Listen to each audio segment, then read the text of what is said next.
Hello, listeners, and welcome to the lockdown series of the British Academy of Jewellery podcast. I'm Sophie Boons, and today I have invited a very influential guest for another remote discussion. We most likely have all taken to social media during the lockdown to connect, network, and in some cases promote ourselves and our work. But capturing the imagination of a large following takes passion and dedication. Therefore, I have invited freelance journalist and content editor Katerina Perez. Welcome, Katerina. Thank you for having me. I'm very excited to be here with you. Thank you so much. So, Katerina, can you tell us a little bit about yourself and what you do? So I am the jewelry editor of my own website, katerinaperez.com, which is a platform focused on jewelry, high jewelry mostly, gemstones and jewelry watches. And I support my website with showcasing beautiful jewels and gemstones and watches on my Instagram, Facebook, and Pinterest as well. So the idea behind it is to showcase the beauty, to select the best jewels I find internationally, because I travel to a variety of exhibitions and I meet jewelers from pretty much every part of the world, to showcase the beauty, to present their work, to build the taste with my followers, to showcase the best so that they can learn and understand jewelry through my eyes. You have been very active in the industry for many years. What has drawn you to the fine jewelry field? Interestingly, I don't think it's me who chose jewelry, it's jewelry who chose me. This is what I say. My mom, in fact, she found the picture of me when I'm 2-year old. I'm covered in my grandma's jewels. It's ridiculous, from head to toe, literally. And from childhood, my favorite hobby was to take jewelry out of my grandma's jewelry box, deck myself in it, enjoy it, play with it, look at it, scrutinize what beads there are, what metals and things like that. And actually what I do now is the same. I go and see jewelry and I put it on and I enjoy it, and then I talk about my experience, and I want to educate people out there about jewels as well, especially when we talk about high jewelry. You are the founder and editor-in-chief of Katerina Perez, as you mentioned, and you manage very successful and influential social media channels. When did you launch them, and what was the main reason? You mentioned education, you mentioned showcasing. What inspired you to do it? So in fact, now in May, I'm celebrating 7th year of katerinaperez.com, and my background is retail and management in jewelry. So my experience in jewelry spans over 12 years. And at that time, when I started the website, I was working in one of the jewelers on Bond Street. And simultaneously, I was editing a Russian-British magazine, the jewelry section. But the magazine came out only like 3 or 4 times a year. And you know how much beauty is out there. For me, it definitely wasn't enough. And also, what really sparked my desire to talk about people online, about jewels, is that when I was in retail, a client would usually come and they'll ask, okay, so how much is this piece and how many carats of diamond or another gemstone? And I was thinking to myself, how about all the craftsmanship? How about the ideas? How about new techniques, using new materials? There is so much more to jewelry than just carat weight of diamond or gold and the final price. And this is why I wanted to change people's perception on what jewelry really is, or not even change it, but by giving them deeper knowledge and explaining how things are. I was hoping that first of all, they'll get to understand it better. Secondly, they'll desire it more, because of course, when we see all this beauty, we want to own it. So the idea behind my social media and the website, of course, to show and to educate, but also to subconsciously sell what I show, right? Because I would love for women to wear their diamonds, wear their precious stones every day and not wait just for the special occasion. You know, jewelry makes me personally look and feel great. I enjoy when my diamonds sparkle, and so do my eyes along with them. So why would women need to wait for that one day to wear their beauty? Right, the beautiful creations that they own. Of course, I'm not talking about 10-carat studs in each ear, but a little bit of fashion fine jewelry is appropriate for daily wear. And why do you feel social media platforms and the website was the right way to reach your audience? The answer is simple. I wanted to talk to the whole world. You see, when I worked in magazine, normally a publication which is printed, it's localized, right? Even if we're talking about big print magazines, Vogue and, you know, Harper's Bazaar, Vanity Fair, there is a British one, there is an American one, so you can only reach a certain audience. My idea, I didn't want to talk only to people in London or in France or anywhere else. I wanted anyone who is interested in jewelry to be able to, you know, read my website and see my Instagram and to enjoy the beauty that I show. This was the primarily idea. In all honesty, okay, when I started, I never planned to be a famous blogger or the authority who I'm now. It was really a way to feed my passion for writing and for jewelry. Over the years, I realized where I'm going, what kind of jewelry I like. And this is what I tell now to designers. Also, I've built quite a lot of experience through being in retail for 7 years, through management, through different events. So now, apart from what you see on the surface, which is social media and the website, I also consult brands very often on their social media strategy, on their branding, on their development. Also because I visit so many different countries, I see jewelry globally. Okay, and this is the strong point. I'm very much focused on various markets and various jewelry styles. But of course, I'm only limiting myself to high-end, okay, to precious jewelry. I'm not an expert in any case in fashion jewelry or silver. Not that I don't appreciate it, but my expertise is mostly in high-end modern jewelries, you know, the contemporary ones. Is it fair to say that it is different when you are promoting your work, that there are different appreciations of jewelry across the world, and that it is important to understand your market and the audience that you are hoping to reach? Of course, this is the key. You really need to understand who your potential client is. You know, sometimes brands approach me and they say, oh, we want to conquer the world. I say, well, it doesn't work like this. You need to be laser focused in every kind of activities you do. You can't expect to suddenly be popular all over the world. You have to be very specific in your actions, and especially when it comes to jewelry. You know, the taste of Asian market is different from American, different from Russian. So you really have to understand, I would say, not which market you want to approach, but stay true to your DNA and then see which market you potentially would be, you know, well perceived in. So the one mistake that jewelers would make is that try to please everybody. We want to create designs that will apply to a woman of certain age, a younger generation who love gold and gemstones and all. And like these people will not remember you even. Because if they come and see anything and everything, they will not associate you with anything specific. But if we look, especially if we talk about situation right now, I feel that it will be the survival of the strongest, and brands who really have something special about them, their own DNA, their smaller audience of clients, but very loyal ones, they're the ones who are going to survive, you see? So stay laser focused, define your target audience, and stay true to your DNA. So your pages have obviously been really successful. What do you think made them really successful? What do you think people gravitate towards on your pages? First of all, it was the right place and right time, as I said, because when I started 7 years ago, there were only maybe like 3 other people who wrote online about jewelry. Secondly, at that time, I took a segment which was perceived, we're talking about high-end, high jewelry, which was perceived to be like more museum items or collectible pieces, which you would only see in specific magazines occasionally, or when you go personally in the boutique. I took this beauty, which was unapproachable in a way, and I put it online where everyone could enjoy. And this was really the move which turned out to be right for me. Right now, I feel the reason why my audience is constantly growing is because I focus on certain area of jewelry. My appreciation goes towards design, towards precious gemstones. I'm a gemologist, so I love my gems. And curating jewelry, which I show, so I am very specific with my choices, and also the way I show it, okay? Because for me, it's not enough to take an iPhone picture or just to write a 300-word article about something. I really make sure that my articles are fully written, 700 words, 600, 700, 800 words.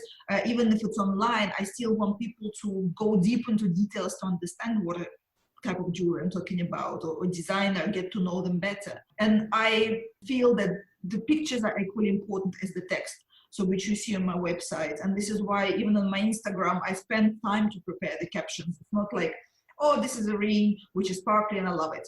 No, I also give the insights and the inspirations and the gemstones, how I came across this or that piece of jewelry.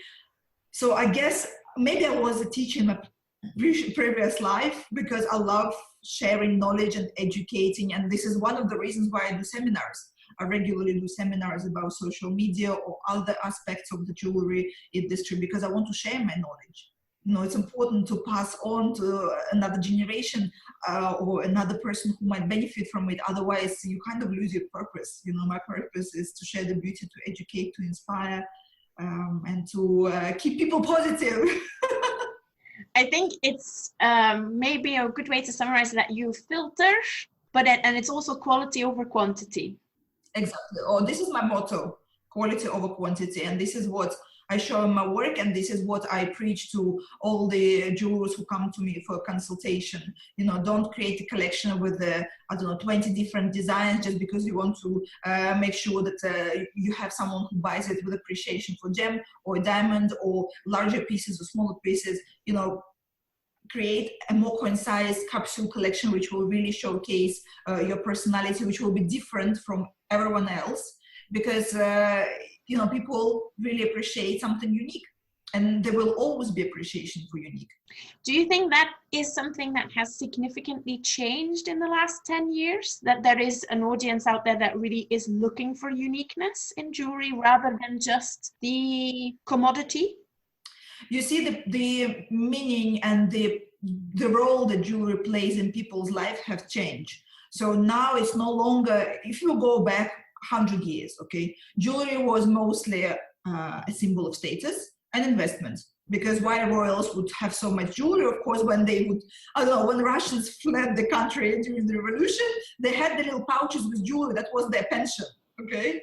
Nowadays, it's not just investment. It's not just a symbol. It's also self-expression. It's also the way to, you know, showcase your personality and, I guess, to make a statement. That's beautifully said. So we have all been in lockdown for several weeks. Many of us are still restricted in connecting with others, with social distancing being described as the new normal. Do you think there are any benefits for jewelers using social media at this moment in time? Well, first and biggest benefit, that Instagram usage has increased by 40%, meaning that all the jewelers can showcase their jewelry to a wider audience.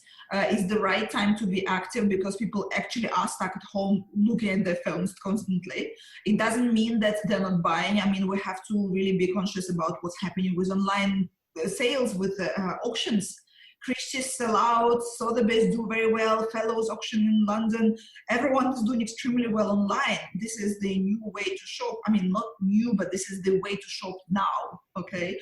And we also have to be conscious that those people who really are suffering from the current situation is mostly those who couldn't buy jewelry in the first place. It's not a client for high-end jewelry or for, you know, precious pieces. Those people are still, I'm not talking about everybody, yeah, but the majority will still have the money to buy even after the pandemic. And I think we have to really look at Asia right now, who are out of lockdown, and see what's happening there. You know, Hermes store, they made 2.7 million in one day as soon as they opened. This is a good indication that people do have the means to treat themselves, and they will want to do it, right? I'm also comparing this to, because someone was just talking to me on Instagram about this, and they were saying, but how can the world come back to normal when it's global? I said, well, look at the World War. Wasn't it global as well? But after there was the flourishing of different industries, so it's inevitable. People will get up off their knees, and they will continue striving to have a better life and subsequently to shop. So it's just a matter of time. Right now is the good time to stay low. And also, coming back to your question, we really have to utilize this time with the benefit to ourselves, not just to stay there, you know, sleeping and watching Netflix, but to really think of the new strategies for ourselves. even myself, okay, my business is online, but my business has strongly suffered as well from the current situation. And instead of just thinking, oh my God, I think we're going down, what am I going to do? I rethought my strategies. I thought, how do I want to communicate on Instagram or on social media, on website? What can I do differently? What other means of income can I add? Right now I have time, I travel constantly, and right now finally I had time to sit and think. So I would encourage all the jewelers out there to do the same. Rethink your strategy, think of new designs, think how can you improve your collections, how can you expand them, how can you communicate about them, what do you have in terms of clientele, how can you reach wider clientele, and social media is a great way to do it. I think that's really great advice, actually. Have you seen anything amazing online that we could also be inspired by? What I'm happy about and what I think is amazing, that jewelers are still staying active. The business is still happening. They keep on updating their social media channels and talking about even launching new designs, which is a great uplift for the mood. Of course, the difficulty in high-end jewelry is that we're approaching that time when all brands from Plus Van Dom, they launch their high jewelry collections in July. But because of the lockdown, I don't think it's going to happen, purely also for the reason that this 1 month and a half, jewelers were not able to complete the pieces, which is essential for the launch. But for example, some brands like Chopard, they did a mini launch of some pieces that they've already had ready, which is great for everybody to see, okay, things are happening, jewelers are not standing still, and seeing new designs.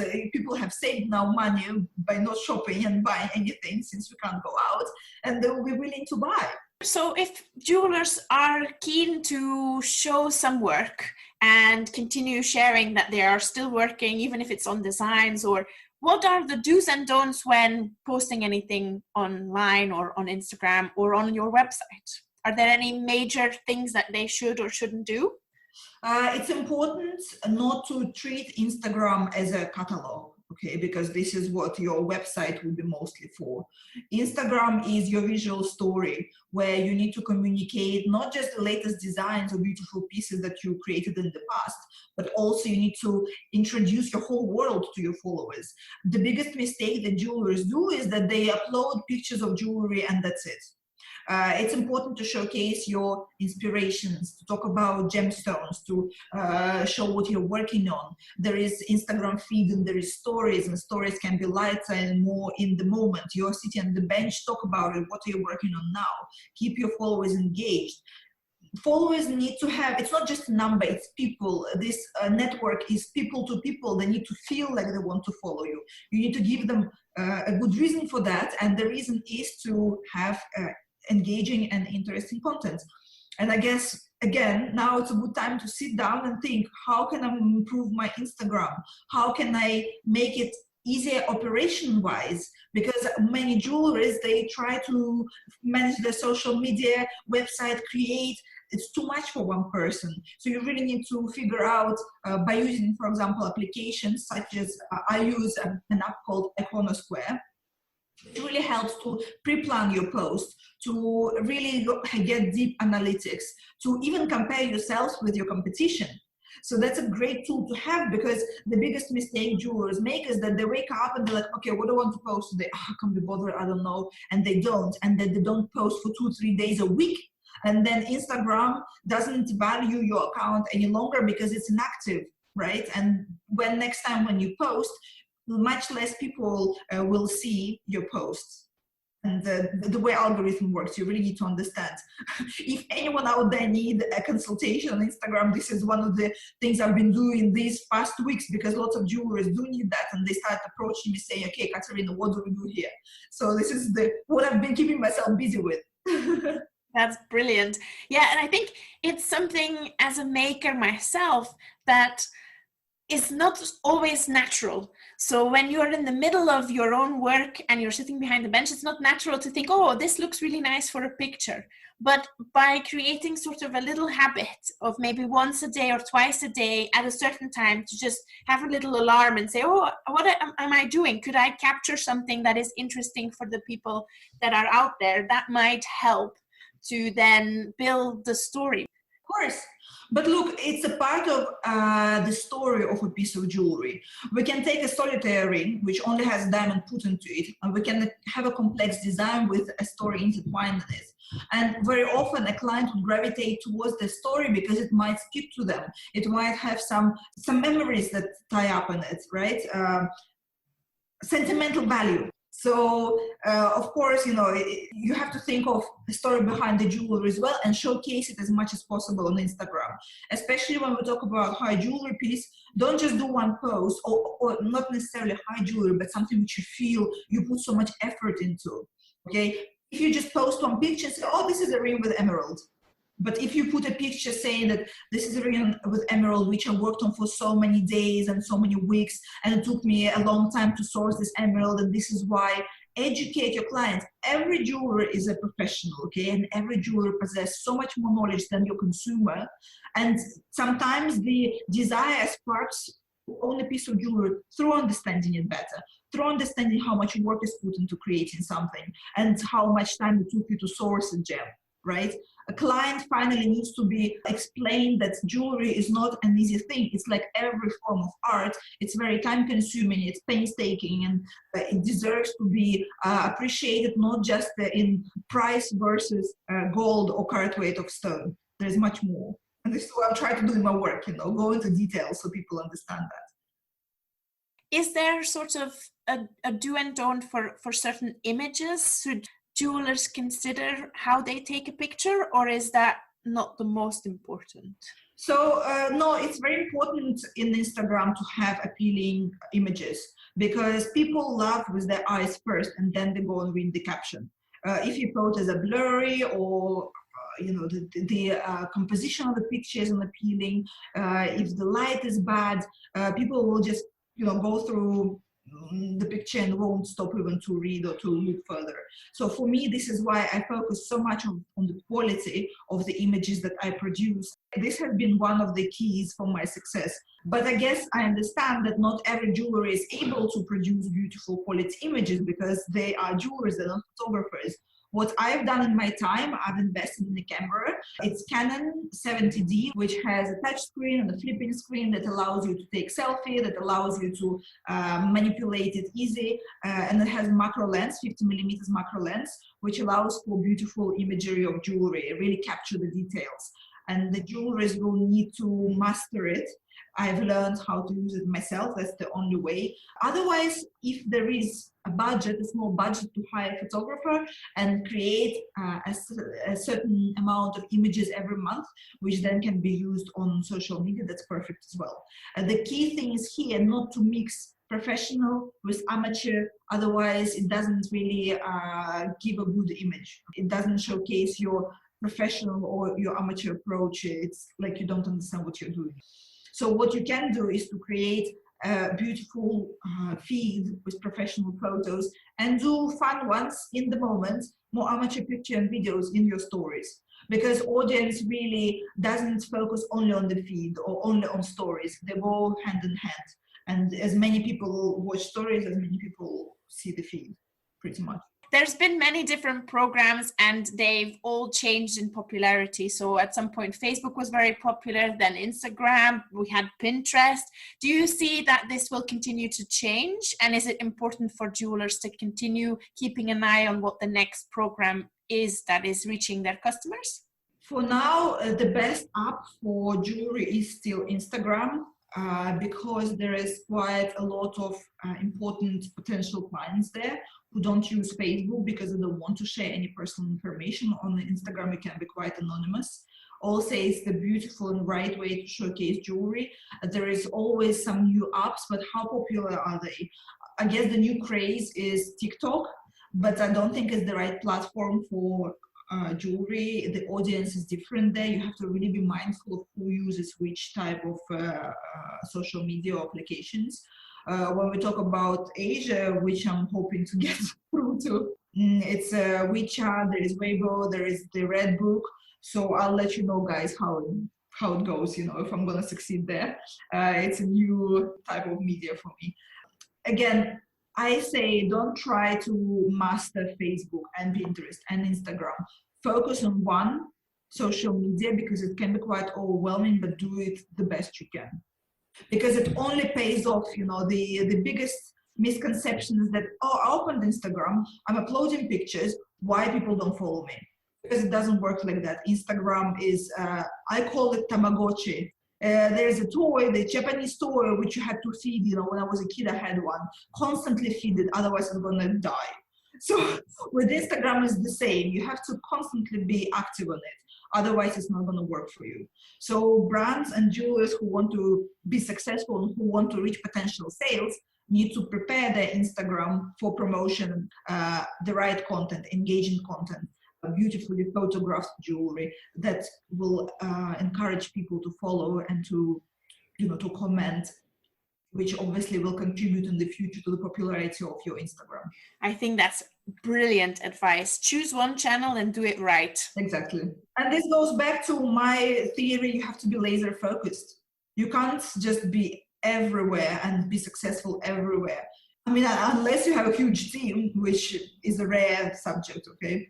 How do you choose the people that you put on your channel? And if there is anyone listening, a new designer or a young brand, what should they do in order to maybe be seen by you? For me, it's only by my emotions and how my heart beats fast if I see a piece of jewelry. I know that I've formed over the year a certain direction, which is jewelry with interesting design, new materials, with gemstones, which I love. But again, it's very hard to say what exactly it is that I would pay attention to. It's mostly the inner feeling. And I choose what to show only based on my personal preferences, even though, of course, as an influencer or blogger or person who has this as a job, I have sponsored posts. But it's not like a brand can come to me and say, okay, I'm going to pay you some such and such amount, please write about me. No, if my heart doesn't beat faster when I see the jewelry, it's never going to happen, because also I'm not a journalist by education, I'm a journalist by passion who can only write when I really love something and when I feel such excitement which I want to pass to my readers. I would love those young designers to just send me direct message.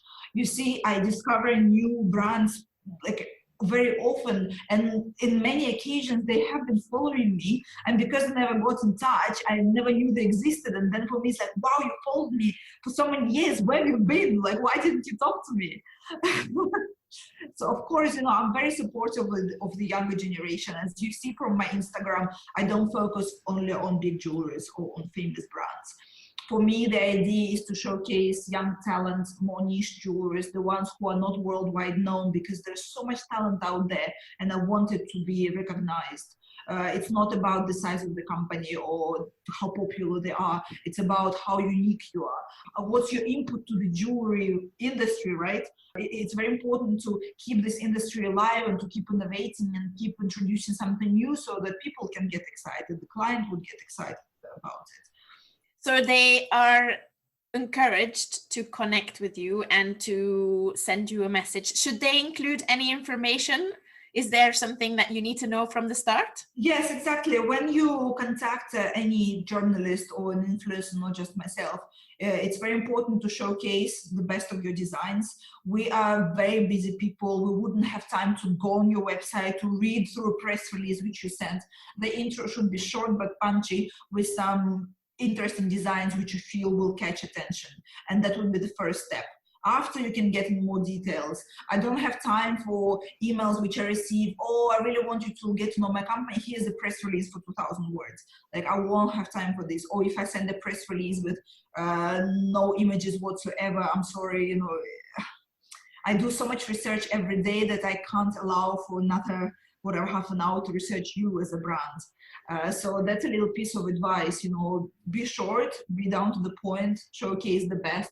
And also, if you have some achievements, do put them in the email as well. Do you think it's important for young designers and starting labels and brands to still apply to competitions? I think so. Competitions are very important, not just to get an award, but also to keep yourself motivated. I think it's always very exciting to create this piece of jewelry and wait for the results. And even if you don't win, it's important not to get discouraged because you don't know why you didn't win. The majority of cases, you can imagine how many people apply, right? It doesn't mean that your design is not as good as someone else's, but it just means that maybe there were too many people and you were one of the best, but you solely didn't win because they could only choose one. I remember judging a competition in couture in Las Vegas, and you see the understanding of jewelry from all the judges is very different. Designer judges from one point of view and journalists from another, a collector from the third. So it's impossible to please everyone. And it doesn't mean that those who didn't win, the designs are not good enough. No, that didn't apply to the certain situation. But you see, in my case, I want to give something to everybody. For me, every designer was a winner in their own way, right? It's not possible to award everybody. But taking part is still important, right? Taking part is important for motivation and for reaching the new heights. And especially if you get an award in the end, I think it's such a great boost of morale for a designer. I recently advised one of the Brazilian designers to participate, and she did, and she won an award, and she was so appreciative that I just, told her, even if you don't win, how do they say, in the game, it's not about winning, it's about participating. It also helps you to learn new things during this design process, because you are given certain specific directions. Very often you have to challenge yourself to match those criteria, and this can apply also to your private orders in the future, because clients can be very demanding and they can challenge you a lot in your creativity and what they want to see from you. So it's another way to challenge yourself. You see, the journey of a younger designer is long and difficult. If you don't have the financial backup, you have to be ready for it. But it doesn't mean that you have to give up as soon as one obstacle appears. I really appreciate the view of Wallace Chung, who is a very famous Asian designer. He's very, very philosophical about his work. His point is that failure is not the end of the process, it's a part of the process. He fails so many times, no matter how famous he is, how talented, how gifted he is. He also, every of his design is a challenge for him, which he doesn't stop striving to achieve. You see? So it's the same for every designer. Just don't stop when the challenge comes. Learn from it, take the most from every difficulty in life. And that's what I can say about pandemic and the COVID. It's another challenge, but it will teach us new things. We just have to think what we've learned from it and carry on existing. So when we return to work, or when the lockdown is lifted and people are able to restart their businesses, do you think there will be a big change in the industry?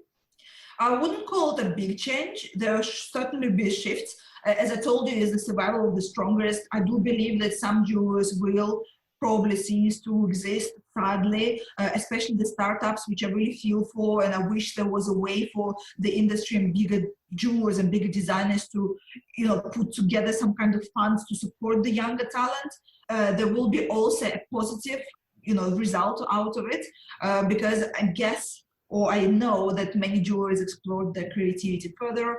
I think we'll see some new interest in designs. From speaking to even friends from gem industry, they haven't really stopped working during lockdown. There still were requests for gemstones, and there are high net worth individuals who still bought jewelry. I mean, look at I think it was Christie's, if I'm not mistaken, they just did the highest sale on their website through online auction. I think it was 1.3 million for a Tutti Frutti bracelet from Cartier. Things are happening. Those who still have the means to shop, they'll be hungry and they will go and shop. Just now, I had a live session with Dixon Yoon, who is a Hong Kong jeweler.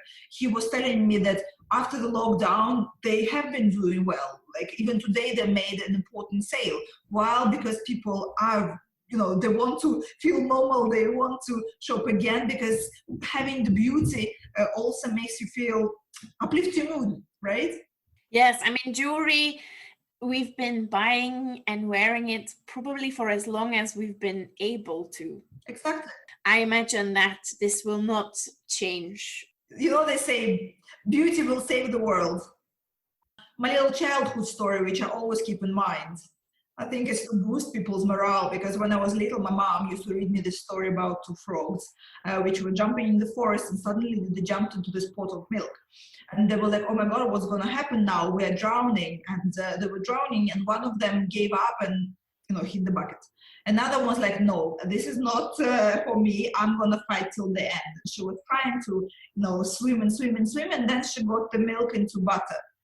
And she jumped out of the bottle, and she lived happily ever after. So I always keep on thinking about the story, which is from my very early years, because with everything I do, I always fight till the end. I'm not giving up until I really understand that this is the end. And unless you're perseverant and you want to reach your goal, you're not going to get anywhere. It's very important. Self-motivation, determination, persistence, and mindset that you can do it. You have been in lockdown also. Can you tell us what you have been working on to keep busy? What has been your coping strategy? Honestly, it's been hard because I'm a mother. So from this point of view, my priorities have changed to my son. But otherwise, so what I've done, I've rethought my strategy on Instagram, because I looked back at my feed and I feel like I can make some changes in terms of making it a little bit more engaging and more educational. If you go there now, you'll see that it's much more structured, and I introduced new types of posts in there, which are educational, much longer posts. I believe it's also the essence, not just to showcase the beauty, but as I said, also educate. I'm also planning expansion. I'm gonna start going on social media in Asia. For me, it was a project for many years. And finally now I found the right team, because again, in every work, it's important to tie up with the right people. I believe that your team is everything. And for me, it's not about having professionals, it's about having people who are passionate about what they do, and even if they're not super professional yet, they will learn because they love it. Stepping away from your question, I just want people also to understand, now they see what I do, and there probably is the understanding that it's always been like this, I've always known what I was doing, but not at all. And I want to encourage younger people who maybe are a little bit lost to not give up, to strive to reach the perfection, to explore new ways. If we're talking about jewelry design, new ways of designing, or find their own style and to stick to their own style. It's a long process for me. It took 2 years to get on my feet, because again, I didn't know why I'm doing this. I just followed my passion, and I didn't know how to do this, and I had to educate myself on so many different aspects, and I still do. I learn every day. This is the essence of every industry, I guess, to constantly learn and develop and change and improve and evolve. This is the only way forward. Yeah, I've kept myself busy with thinking of new strategies and conquering the world, showing everybody how beautiful jewelry is, and to infecting all women with this buzz and love for jewelry. I think that's brilliant. Thank you so much. Social media channels have seen a rise in participation. And in times like today, we have all witnessed their positive benefits and also their exploitation in some ways. As a professional in the industry, using these tools to promote your work, educate, and contribute to a positive, transparent message for customers can be really powerful. If you're at home and hadn't dedicated much time to your online presence, perhaps now is the time to start small, with quality over quantity, and as Katerina kindly said, one channel first. So your customers and your network can see you are still there and your voice can still be found. If you try something new, please do let us know. For now, I would just like to thank Katerina very much for joining me from Paris for this remote discussion. We are very grateful for your advice and time today. Thank you very much. I thoroughly enjoyed it. Next week, I'll be joined by another guest, so watch this space to find out who it is. For now, this was Sophie Boons for the lockdown series of the BHA podcast titled Social Media and Virtual Connections, in conversation with Katerina Perez. I wish you a good weekend and thank you for listening.